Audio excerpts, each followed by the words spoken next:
Let's start with Antonio Conte, who has confirmed that Branislav Ivanovic is in talks with other clubs about a move away from Chelsea, but he's yet to speak to the defender about his future.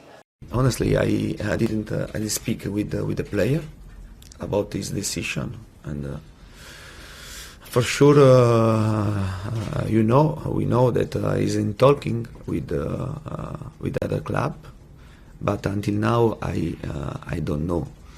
Well, Tottenham will have Harry Kane, Danny Rose and Toby Alderweireld available for tomorrow night's game at Sunderland, but it's unlikely that Mauricio Pochettino will add to his squad before the deadline.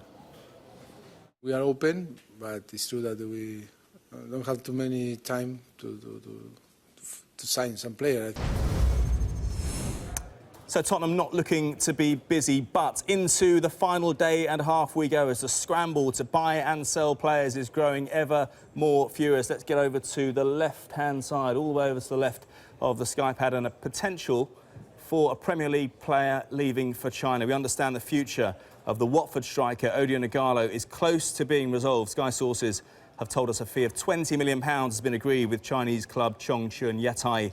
Personal terms have been agreed in principle. Final negotiations between the clubs are ongoing, and Ighalo will have a medical once that deal is finalised. Let's get back to the home screen. There's some interesting detail on the man you can see right there. West Ham forced Dimitri Payet to pay back his January salary before they let him join Marseille. Payet was paid £125,000 a week, and West Ham's stance cost him personally £500,000. Payet was sold to Marseille for £25 million after he told the club he would never play for them again. That was just earlier this month. 12 months ago, Payet signed a 5-year West Ham contract worth £125,000 a week. He was also given a £1 million loyalty bonus back in, well, about a year ago, wasn't it? Or maybe it was September, in fact. Let's go to, well, let's keep it West Ham, actually, and let's stick with somebody who may come in the other way. Sky sources telling us there's a difference of opinion, though, at West Ham about whether to sign this man, the Brentford striker, Scott Hogan. The final decision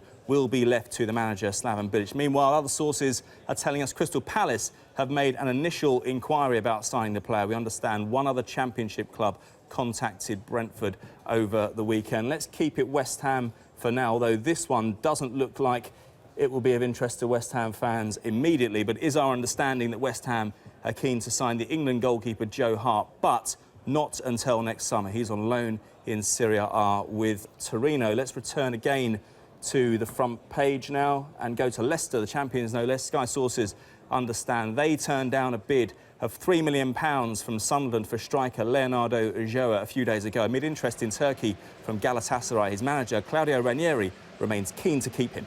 OK, that's Leicester boxed off for now, but we're going to keep it royal blue for the time being. And what about the future of... In fact, no, we're not going to keep it blue. We are going to keep it blue, and we're going to keep it the same position for the goalkeeper, but we're going to go to this man instead. I keep doing that, don't I? Chelsea have, though, made a second bid for the Celtic goalkeeper, Craig Gordon. We understand the offer is in the region of £4 million and was made ahead of Celtic's 4-0 win over Hearts yesterday. Celtic manager Brendan Rodgers, though, has said in the last hour and a half that the player is categorically not leaving. We're also told he will be offered a new contract. So we did promise that Asmir Begovic would get his moment, and there he is. We just heard from Antonio Conte saying Asmir Begovic won't be leaving Chelsea unless they get a replacement. We believe there's still interest from Bournemouth in the goalkeeper. Let's drift just about 30 miles along the coast to Southampton and a potential incoming from Italy. Our Sky colleagues, no less in Italy, are telling us the deal to take this man, Manolo Gabbiadini, from Napoli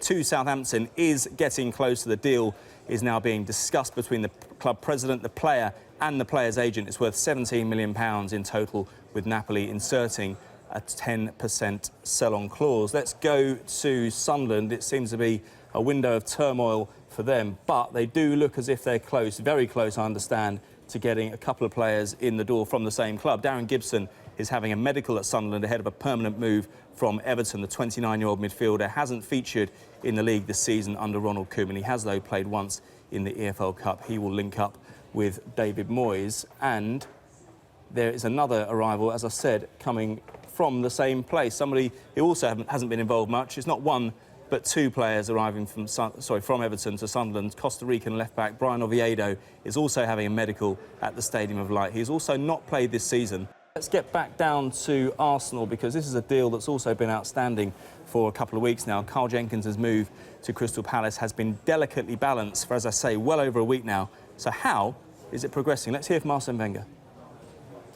We are still open, yes, because we have many players in this position, but at the moment it doesn't look like something will happen. Is the Crystal Palace move, is that dead now? Or is he still talking to them?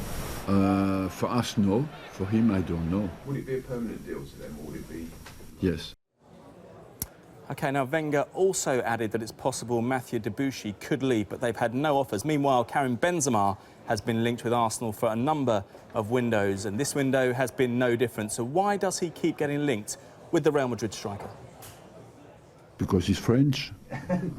And maybe there are some noises that he would leave Madrid, but we, as I just told you, you know, there's no need for us to buy any striker.